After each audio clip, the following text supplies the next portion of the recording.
Segunda carta de São Paulo aos Coríntios, 2 Coríntios, capítulo 5, versículo 14. 2 Coríntios, capítulo 5, versículo 14. Segunda carta de São Paulo aos Coríntios, capítulo 5, versículo 14. Bíblia da Ave Maria, página 1993. 2 Coríntios está depois da 1 Coríntios e antes de Gálatas. Está no Novo Testamento. Está escrito assim: amados, amadas do Senhor. O amor de Cristo nos constrange, considerando que um só morreu por todos, logo todos morreram. Sim, ele morreu por todos, a fim de que os que vivem já não vivam para si, mas para aquele que por eles morreu e ressurgiu. Palavra do Senhor, graças a Deus. Caritas Christi urget nos. O amor de Cristo nos impele, nos impulsiona. Nessa tradução da Bíblia da Ave Maria está nos constrange. O amor de Cristo nos constrange, porque considerando que um só morreu por todos, logo todos morreram. O que São Paulo está dizendo? A morte de Cristo é a nossa morte, a vida de Cristo é a nossa vida, a ressurreição de Jesus é a nossa ressurreição. Versículo 15, que é o mais importante para nós aqui, como uma introdução para esta segunda aula. Sim, ele morreu por todos, a fim de que os que vivem já não vivam mais para si, mas para aquele que por eles morreu e ressurgiu. Ele morreu por todos, a fim de que os que vivem já não vivam mais para si. Qual que é a lógica deste texto, meus irmãos? A lógica é a seguinte: Jesus morreu. Uma vez que Jesus morreu, já não tem nada mais para a gente fazer nesse mundo. Aqueles que vão viver daqui para frente, não vão viver mais para si, mas vão viver por Ele. Padre, então, como que nós vamos viver por Ele? Isso chama-se batismo, o mistério do batismo. Quando nós somos batizados, em nome do Pai e do Filho e do Espírito Santo, nós morremos. Há uma morte mística em nós. Na pia batismal acontece uma morte. Morremos. Mas ao mesmo tempo acontece uma ressurreição. E daqui para frente, aqueles que forem batizados, já não é mais para viver os seus projetos, mas os projetos de Jesus. Por que a igreja entra em crise? Porque nossa igreja, se cada um quiser viver o que quiser da vida, pode viver, mas católico não tem projeto pessoal. Eu vou ler de novo. Sim, ele morreu por todos, a fim de que os que vivem já não vivam mais para si. Você não tem projeto pessoal. A fraqueza nossa de cada dia, né? As fraquezas do pensamento, as fraquezas, as más inclinações. Por isso que Jesus é misericordioso. O problema antes não é moral, minha fraqueza na comida, minha fraqueza diante do dinheiro, eu tenho uma sexualidade ferida. O problema não é moral, em primeiríssimo lugar, porque graças a Deus, Deus é misericordioso. O problema é racional, é uma conversão da inteligência. Nós temos que entender isso. Nós estamos como que Jesus, nosso Senhor Jesus Cristo, Ele fosse um resolvedor de problemas. Então, eu vou me casar, eu vou trabalhar, aí eu vou ficar estressado com o meu casamento, com o meu trabalho. Senhor Jesus, dá um jeito de me acalmar, deixa eu mais calminho que eu estou estressado. É a religião de 2020, é isso. Não, gente, 1000 vezes não. O batismo é uma forma de nós nos configurarmos com Jesus. E por que os católicos não conseguem viver bem o batismo? Por causa de 3 coisas. É o evangelho de hoje. São 3 coisas que vai mitigando, vai enfraquecendo o nosso ser cristão, que são as distrações, são os interesses e as ilusões. Distrações, né? Faz um exame de consciência. Você e a internet e você. Pronto, já viu muita coisa, né? Interesses. Dentro de casa já tem interesse. Às vezes a gurizada faz as coisas pensando em alguma coisinha, né? O que o meu pai vai me dar? O que a minha mãe vai me dar? O que vai vir se eu rastelar o quintal, né? Se eu limpar, se eu lavar a louça, o que vai vir, né? Dentro de casa parece que tudo é baseado em pequenos, médios e grandes interesses.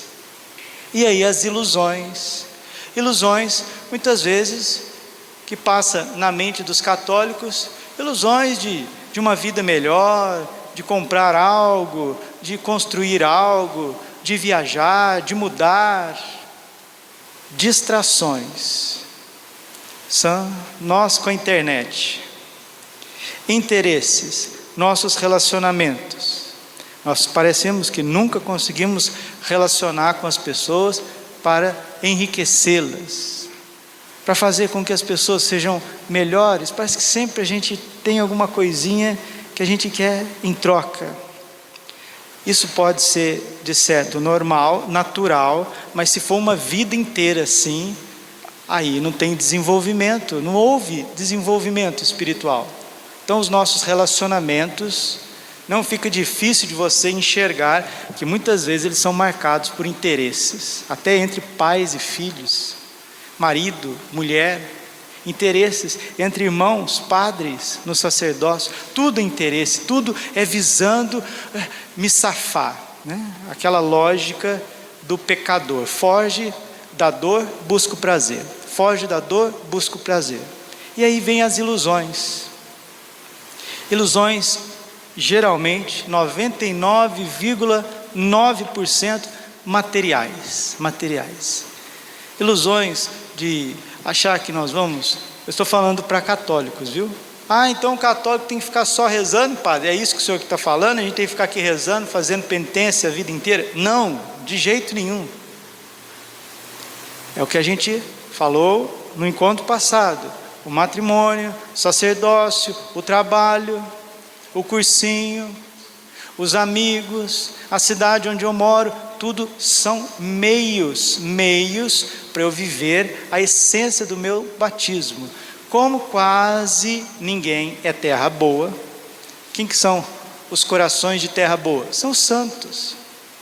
Os santos, eles comungaram o mesmo corpo e o sangue de Cristo que nós comungamos, ouviram a mesma palavra, creram na mesma igreja, amaram o mesmo coração imaculado de Maria, o mesmo objeto que santificou Agostinho, Tomás de Aquino, Teresa d'Ávila, São Luís, Santa Zélia Martã, os pastorinhos de Fátima. O mesmo objeto formal é o que está diante de nós, mas chega em nós, é um fiasco, né? Como se a gente tivesse a melhor semente do mundo, uma semente muito boa, semente que vem lá não sei de onde, o melhor café do mundo, café arábico, vem lá da Arábia, o melhor café do mundo, a melhor semente do mundo, cultivada lá pelo sultão, lá na Turquia, na Arábia. É só plantar que vai ser caríssimo, vai ficar rico. Aí não tem aonde plantar essa semente. É isso, o evangelho não brota em nós, por causa das distrações, por causa dos interesses e das ilusões. Quando a gente vive o batismo na essência, na radicalidade, como os santos viveram, as distrações diminuem, porque nós também diminuímos, nós ficamos mais humildes. Então as distrações começam a não nos seduzir tanto, porque nós diminuímos. Humildade está relacionada a obediência.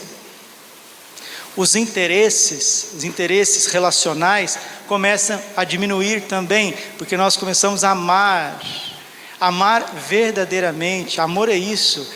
Santa Teresinha diz: amar é dar e dar a si mesmo. Aí começa a amar, começa a se derramar pelo outro, mesmo quando ele não merece. Santa Teresa de Calcutá dizia assim, né? Os bons merecem o nosso amor, os maus precisam dele. Nós temos que amar sem querer nada em troca, porque enquanto a gente quiser alguma coisa o tempo inteiro, isso não é amor, isso é egoísmo. Então, quando nós começamos a relacionar com as pessoas com menos interesse, é sinal, é significativo que a caridade está aumentando. Olha o texto aqui, ó. 2 Coríntios, capítulo 5, versículo 14. Caritas Christi urget nos. O amor de Cristo nos impele, nos constrange, nos coloca para frente. As distrações diminuem quando aumenta a obediência. Os interesses, às vezes pequenininhos e às vezes mesquinhos, começam a diminuir quando aumenta a caridade. E as ilusões de bens materiais, né? Evangelho muito claro, né? Evangelho muito claro. Mateus capítulo 19, versículo 23. É mais fácil um camelo passar no buraco de uma agulha do que um rico, ou seja, uma pessoa cheia de interesses, cheia de ilusões, entrar no reino dos céus. Mateus 16, 26. O que vale, olha as ilusões, o que vale o homem ganhar o mundo inteiro e vier perder a sua alma? Você tem coragem de dizer que a alma de John Lennon está no céu? Você tem coragem? Tem coragem de dizer que a alma de Raul Seixas está no céu? Não estou aqui condenando ninguém, porque eu não sou Deus, a misericórdia de Deus é infinita. Mas você tem coragem de dizer aqui que Mao Tse Tung está no céu? Hitler? Você tem coragem de dizer que esses atores de Hollywood, se morrer hoje, vão para o céu? Meus irmãos, o que é isso? O inferno é um lago de fogo vivo, onde os 3 pastorinhos viram as almas caírem assim como fagulhas. E Nossa Senhora agora, recentemente, em 1917, ela mostrou o inferno para os 3 pastorinhos. E disse que o que mais leva as almas para o inferno são os pecados da carne, pecados sexuais, de uma vida desordenada, desregrada. E esses atores, eles fazem do pecado um projeto de vida, tanto no âmbito sexual, afetivo, quanto no âmbito material, quanto no âmbito de uma idolatria, de uma egolatria. Como que a pessoa assim tem salvação? É só por uma misericórdia muito grande, muito grande, muito grande mesmo. Mas eu duvido. Por quê? Porque um pouco que eu já estudei a vida desses cantores, porque antes da minha conversão, eu fiquei 10 anos nesse universo do pop, rock. Eu apresentava programa na rádio, tínhamos banda, fundei um fã-clube do Queen. Eu estudei profundo a vida dessas pessoas. Olha, morreram blasfemando. Eu não tenho dúvida, como sacerdote, como discernimento de alguém que conhece a Bíblia, conhece um pouco a teologia, que muitas destas almas estão no inferno. E agora o testemunho aqui, o padre Gabriel Amorte, exorcista, Dom Gabriel Amorte, exorcizando um possesso, começou a gritar o espírito de Elvis Presley, que estava condenado no inferno. Eu acho que o padre Amorte não fala mentira, né? Para que ele vai falar mentira, né? E não são poucos. Então nós precisamos viver o nosso batismo Como você já percebeu que você não dá conta de viver o batismo, você está dizendo: minha Nossa Senhora, por favor, me ajude a viver o meu batismo, me ajude a ser menos distraído, menos dissipado. Minha Nossa Senhora, ajuda eu a amar as pessoas, não cobiçá-las, não querer possuí-las, dominá-las, seja para fazer meus escravos, minhas escravas, ou seja para ser objeto dos meus prazeres desordenados. Eu não aguento isso mais, Nossa Senhora. Eu não aguento ter uma cabeça materialista mais, só pensar em coisas materiais. Eu não aguento, eu não dou conta mais. Eu preciso me consagrar totalmente a Ti. Isso é o consagra-te. Esta é a verdadeira devoção à Santíssima Virgem Maria, pelo método de São Luís de Montfort. É uma forma, é um suplemento para a gente viver o nosso batismo. Sim, Ele morreu por todos, a fim de que os que vivem já não vivam mais para si, mas para aquele que por eles morreu. Então, você não pode ter um projeto pessoal. Estou te escandalizando, sim. Ah, padre, mas eu sou tão jovem. Jesus ensinou para Beata Consolata Beltrone, uma franciscana, Jesus ensinou assim para ela: filha, reze sempre assim a tua vida inteira: Senhor, faça-se em mim, não como eu quero, mas como Tu queres. Vamos rezar?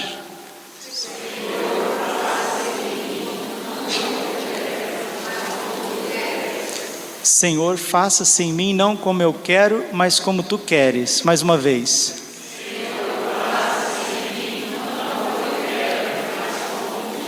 Mais uma vez. Senhor, faça-se em mim, não como eu quero, mas como Tu queres. Santa Teresa d'Ávila.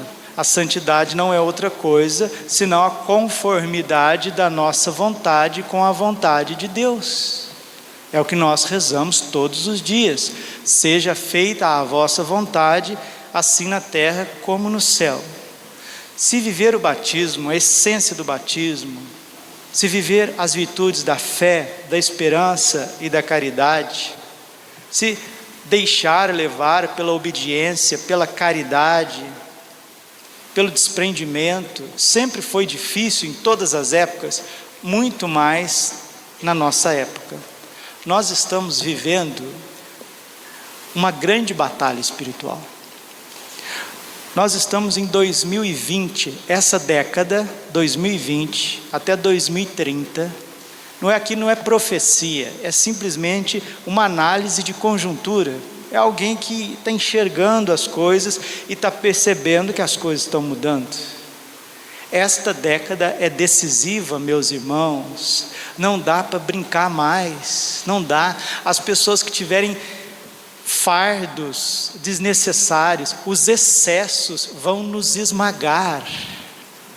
Não dá, não tem brincadeira mais, acabou. E se você não quiser acreditar na análise do padre, acredite em Nossa Senhora, porque ela participa da onisciência divina e é Deus que envia ela na terra. Nossa Senhora disse para a irmã Madre Ana de Jesus Torres, aqui na América do Sul, Equador, Quito, em 1634, é a aparição de Nossa Senhora do Bom Sucesso. Nossa Senhora diz assim, liga o cérebro aí, liga o ouvido, vamos ouvir o que Nossa Senhora está dizendo.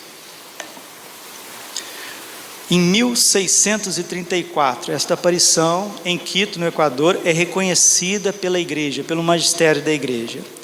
No fim do século XIX e grande parte do século XX, surgirão várias heresias. A luz preciosa da fé se apagará nas almas devido a uma corrupção moral quase que total.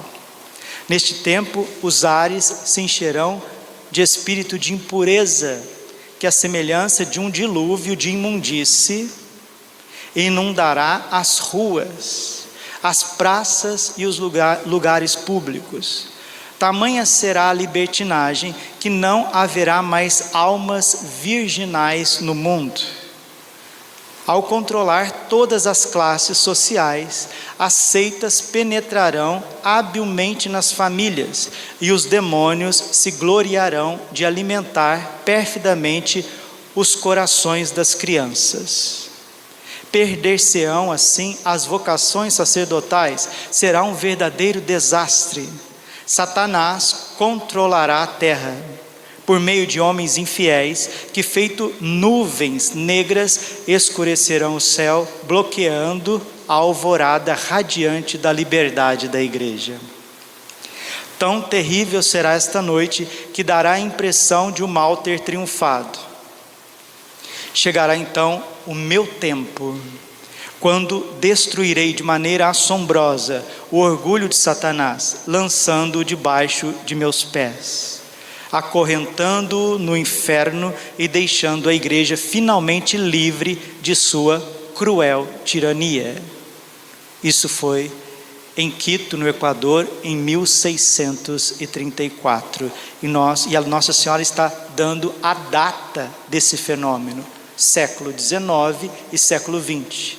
Imagina então o século XXI. Se você quer mais ainda lucidez na tua vida, na forma de você entender as coisas, vamos para a profecia de Nossa Senhora de La Salette, que nós celebramos hoje, 174 anos da aparição de Nossa Senhora em La Salette. O Papa São João Paulo II dizia que La Salette é o centro e o coração de todas as aparições marianas. Olha o que Nossa Senhora disse para as duas crianças, o Maximin e a Melânia. No ano de 1864, Lúcifer e um grande número de demônios serão soltos no inferno e acabarão pouco a pouco com a fé, mesmo das pessoas dedicadas a Deus. Porque agora é o tempo de todos os tempos, o fim de todos os fins. A igreja será eclipsada e o mundo ficará em estado de consternação, confusão e perplexidade. Está aí. Ah não, Nossa Senhora se enganou. Vamos rezar meia dúzia de cenáculo, que isso não vai acontecer não. Gente, misericórdia, que estupidez que é essa? É Deus quem está falando que nós passaremos por uma crise terrível. A gente acha que isso é brincadeira, a gente acha que isso é conversa da carochinha. É conversão da nossa parte. De quem vos fala, aqui Padre Braulio, eu que vos falo, vocês que me escutam. Nós aqui, pequeno exército de Nossa Senhora, é uma conversão profunda da nossa parte. Nossa Senhora, o Espírito Santo, não está falando com a Várzea Grande inteira, está falando conosco aqui, conosco, com os seus filhos, com os seus pequeninos. É nós que temos que ajustar a nossa inteligência, é nós que temos que ajustar a nossa vontade com a inteligência divina. Isso chama-se conversão. O povo acha que conversão é parar de usar droga. O povo acha que conversão é parar de ir no prostíbulo, parar de matar os outros. Isso é conversão, estou convertido. A conversão precisa vir das fileiras do clero. Conversão é isso, é sentir com Cristo, é agir com Cristo. E nada melhor do que a verdadeira devoção à Santíssima Virgem, para que seja tudo por Maria, com Maria, em Maria, para que a Trindade Santa seja glorificada. São João Paulo II entendeu isso de maneira perfeita. Ele queria amar mais Jesus, via suas fraquezas, isso enquanto ele era jovem. Aí chegou o livro de São Luís de Montfort na mãozinha dele. Karol Wojtyła, como estudante de teologia, estudando teologia, cristologia, ele chegou ao conhecimento do tratado.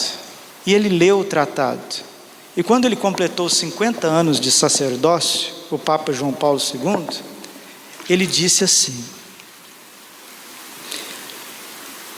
eu já estava convencido de que Maria nos conduz a Cristo, Mas naquele período comecei a compreender que também Cristo nos conduz a Maria.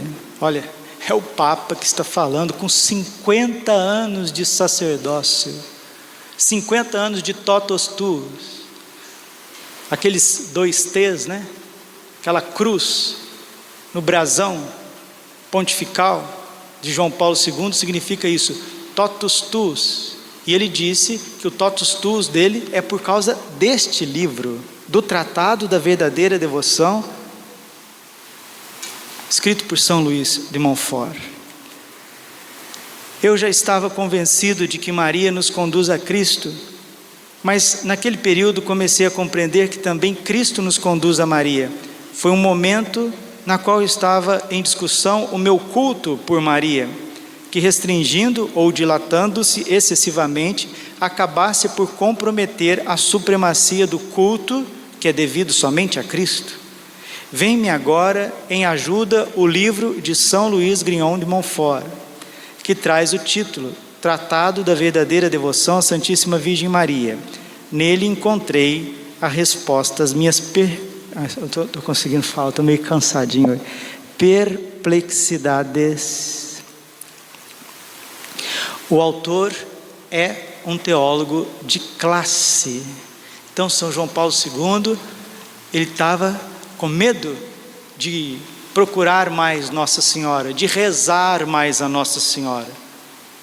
Eu rezo a Santíssima Trindade ou eu posso rezar diretamente a Virgem Maria? E ele começou a ter uma crise teológica, até que o tratado resolveu isso.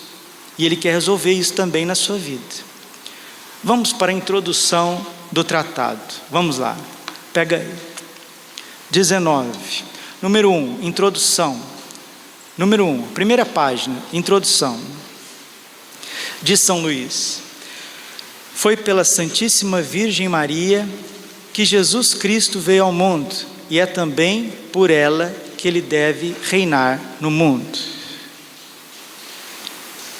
Aí ele vai falar sobre a humildade de Nossa Senhora. Durante a vida, Maria permaneceu muito oculta, escondida. É por isso que o Espírito Santo e a Igreja lhe chama de Alma Mater, mãe escondida e secreta.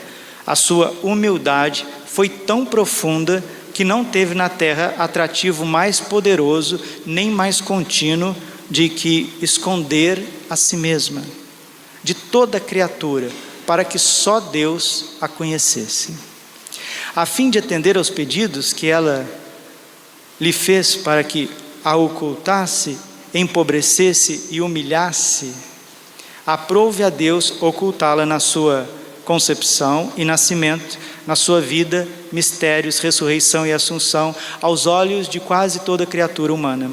Seus próprios pais não a conheciam, e os anjos perguntavam muitas vezes entre si: Quest ista? Quem é esta? Porque o Altíssimo lhe escondia, ou se alguma coisa lhes revela a seu respeito, infinitamente mais lhe ocultava. Ou seja, Nossa Senhora, ela é tão grande no coração de Deus, no projeto salvífico, não só salvífico, no próprio projeto criacional, porque Nossa Senhora faz parte da criação, ela é a primícia, junto com a humanidade de Cristo, a primícia de toda a criação. Então Deus escondeu a Virgem. Por quê? Porque quando a gente tem uma coisa muito preciosa, muito preciosa, muito valiosa, você fica dando sopa por aí, ou você coloca as 7 chaves. É isso que Deus fez com Nossa Senhora. Ele escondeu ela as 7 chaves e continua escondendo. E só os humildes a conhecem, só os humildes. Deus Pai consentiu em que ela não fizesse milagres em vida, pelo menos manifestos, embora lhe tivesse dado todo o poder para isso. Deus Filho permitiu que quase não falasse, embora tendo-lhe comunicado a sua sabedoria. Deus Espírito Santo deixou que seus apóstolos evangelistas falassem muito pouco sobre ela, apenas o necessário para dar a conhecer Jesus Cristo, apesar de ela ser a sua fiel esposa.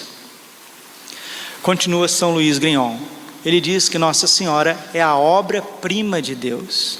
Maria é a obra-prima de Deus por excelência, número 5 do tratado.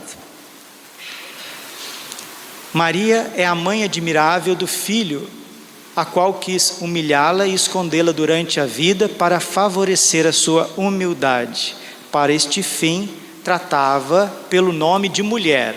Aqui o padre vai fazer um parênteses. Parece que há um certo desrespeito, entre aspas, de Jesus, quando ele diz: mulher, que eu tenho com isso? A minha hora ainda não chegou. Mulher, mulher. Aí tem gente que tende, porque tem uma tendência ao feminismo dentro da Igreja Católica que não é brincadeira, viu? Na cabeça dos outros aí, tende uma tendência ao feminismo, de achando que Jesus está desmerecendo a sua mãe. Pelo contrário, Jesus a chama de mulher, porque está escondendo a curiosidade do mundo, está preservando a sua Santíssima Mãe, porque ela diante do Pai é a filha predileta, ela é a mãe admirável de Deus Filho, esposa do Espírito Santo, templo e sacrário vivo da Santíssima Trindade, rainha do céu e da terra. Esta mulher vestida de sol é só isso tudo.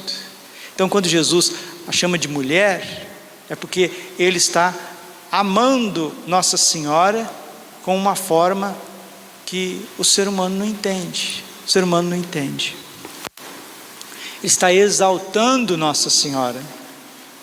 Mulher, está dizendo que ela é a primeira vivente, a primícia de tudo. Ela é a nova Eva.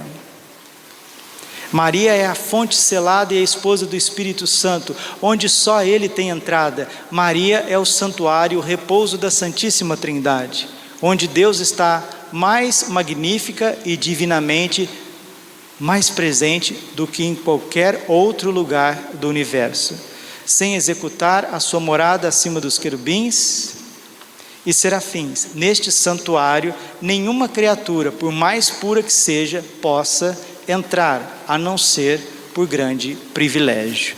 São Luís mesmo quem diz. Deus criou um paraíso para os anjos e chamou de céu. Deus criou a terra, paraíso para os homens, chamou de terra. Deus criou um paraíso para si e chamou Maria. Por isso que quando o Espírito Santo ele quer conduzir uma alma no caminho da salvação, ele entrega esta alma aos cuidados de Nossa Senhora. Entrega ela aos cuidados de Nossa Senhora. São Maximiliano Kolbe, ele nos ensina que Nossa Senhora, a Imaculada, é aquela que faz todos os santos. Quando Deus tem predileção por uma alma, Ele entrega esta alma aos cuidados da Virgem Maria. Digo com os santos, a Divina Maria é o paraíso terrestre do novo Adão, onde Ele encarnou por obra do Espírito Santo para aí operar maravilhas incompreensíveis. É o grande, o divino mundo de Deus, onde há belezas e tesouros inefáveis. O mundo não conhece essas maravilhas, porque é incapaz e indigno disso. Os santos disseram coisas admiráveis a respeito desta cidade de Deus. E segundo o seu próprio testemunho, nunca foram tão eloquentes, nem tão felizes, como quando dela falavam. E depois disso exclamavam que a sublimidade dos seus méritos, que chegam até o trono da divindade, não se pode perceber. Que a extensão da sua caridade é maior do que a terra, não se pode medir. Que a grandeza de seu poder, que até sobre o próprio Deus se estende, não pode compreender. E finalmente que a profundeza da sua humildade e de todas as suas virtudes e graças é um abismo insondável.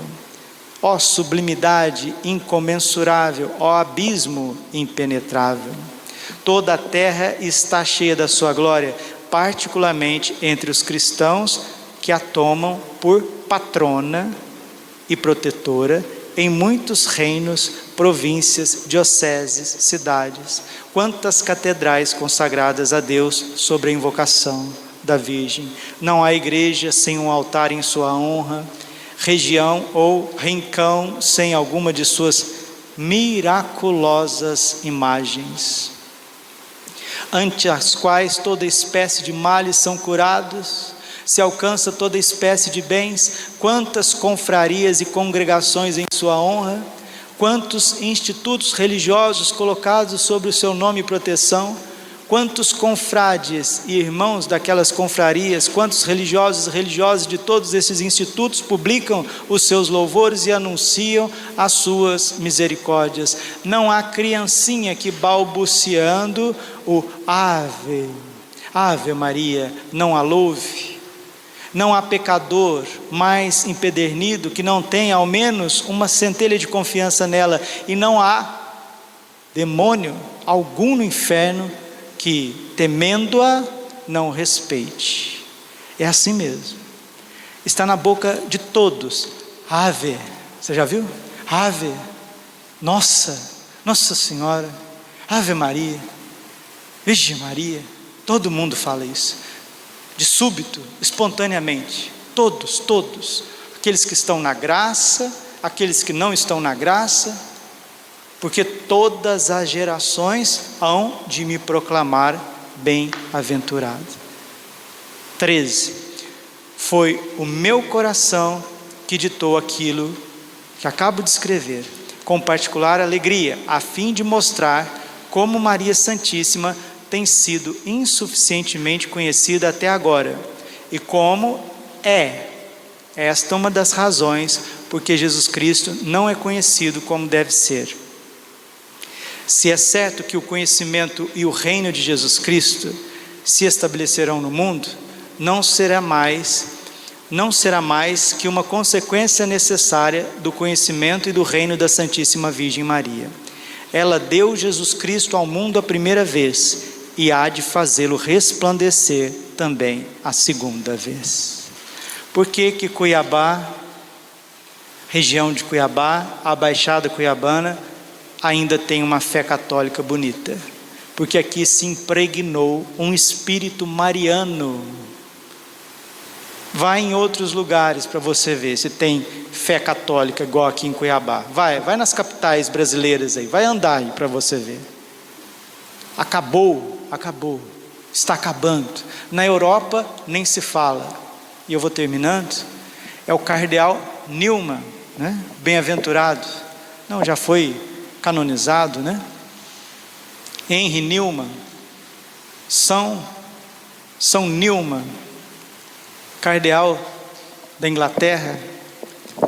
Ele observou que na Europa, aonde o protestantismo lançou raízes, que foram nos países nórdicos, norte da Alemanha, Noruega, Dinamarca, Islândia, Suécia, aonde o protestantismo se alastrou, esfriou o culto de Nossa Senhora. Esfriando o culto da Virgem Maria, nesses países protestantes, Jesus Cristo desapareceu.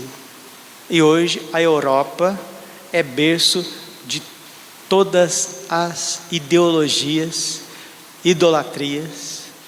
A Europa está numa convulsão de identidade humana, a ponto de Gabriel Marcel, filósofo, personalista, escrever uma obra que eu acho muito interessante, né? Os homens contra o homem. É isso que está acontecendo. Satanás, quando ele vê que uma alma está distante de Nossa Senhora, ele vai distanciando essa alma de Jesus. E uma vez que essa alma está distante de Jesus, Satanás se aninha nesta alma, porque isso não é uma constatação do padre, isso é a profecia de La Salette. O demônio tomará conta da mente daqueles que não rezam. Veja, por exemplo, o que está se tornando a União Europeia. Veja a situação dos Estados Unidos da América. Veja na Ásia, toda esta guerra biológica que está vindo da Ásia, vindo da China. Perceba como que o mundo está, como que as coisas estão nos nossos tempos. E isso tem uma gênese, tem um começo muito visível, que é a Revolução Protestante.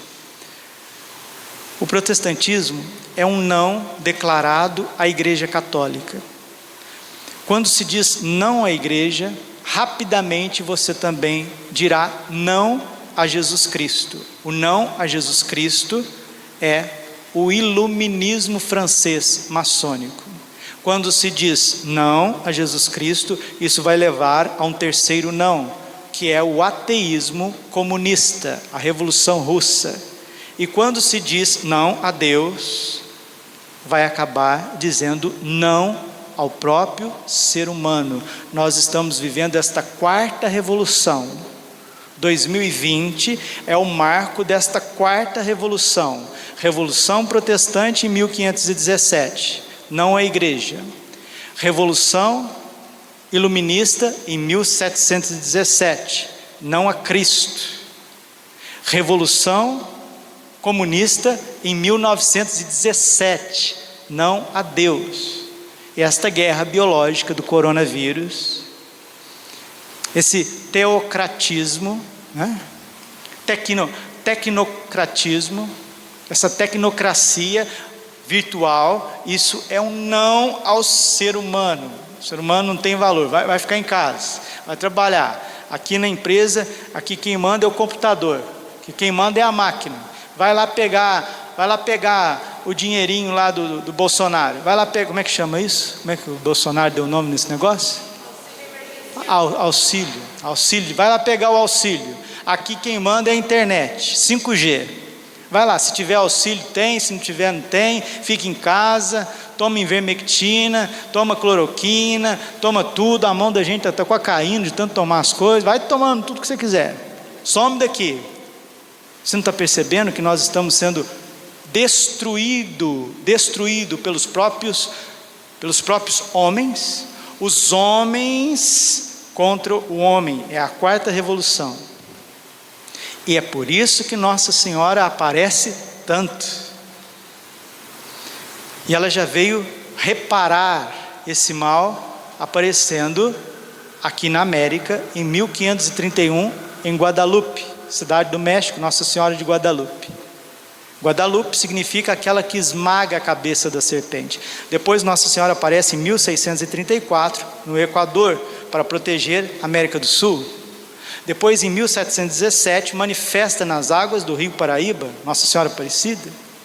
Depois mais para frente 3 aparições na França, 3 importantíssimas, porque Nossa Senhora mesmo que disse em La Salette que a Revolução Francesa foi tão nociva que ela empesteou o mundo inteiro. Padre, o que a Revolução Francesa fez? Ela acabou de vez com o poder temporal da igreja e o poder temporal do Estado. Ela divorciou a igreja do Estado para colocar no poder aristocratas maçônicos, iluministas, satanistas, que têm dominado o mundo inteiro. E é por isso que Nossa Senhora apareceu 3 vezes na França. 1830, em Paris, Rue du Bar. 1858, em Lourdes, a Bernadette. Em 1846, em La Salette. E ela descortina o século XIX, o século XX e o século XXI. Nossa Senhora em La Salette mostrou que a igreja e o mundo passará daquela data até a volta gloriosa de Jesus Cristo. E isso não é conversa de carochinha, é conversão. Padre, em 1917, Nossa Senhora pede a consagração da Rússia, consagração que não foi feita. Eu já estudei isso, a esgotar. E a própria mensagem de Nossa Senhora, no livro azul, ela mesma diz que a consagração à Rússia não foi feita. E não foi feita mesmo, precisa ser feita ainda. E quem viver ainda verá a consagração da Rússia. E depois que a Rússia se converter, for consagrada pelo Santo Padre, aí sim, haverá um período de paz. Aí a igreja voltará a evangelizar. O mundo será mais pacífico.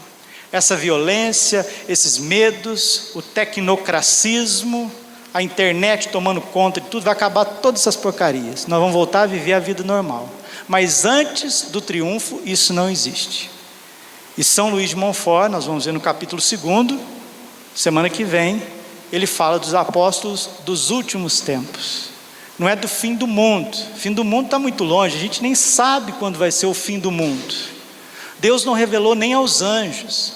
Mateus capítulo 24, versículo 36. Nem os anjos sabem, somente o Pai. Mas o fim dos tempos, destes tempos, marcado por essa revolução protestante, revolução iluminista, revolução comunista e essa revolução virtual que a gente está vivendo, isso tem data e hora para acabar.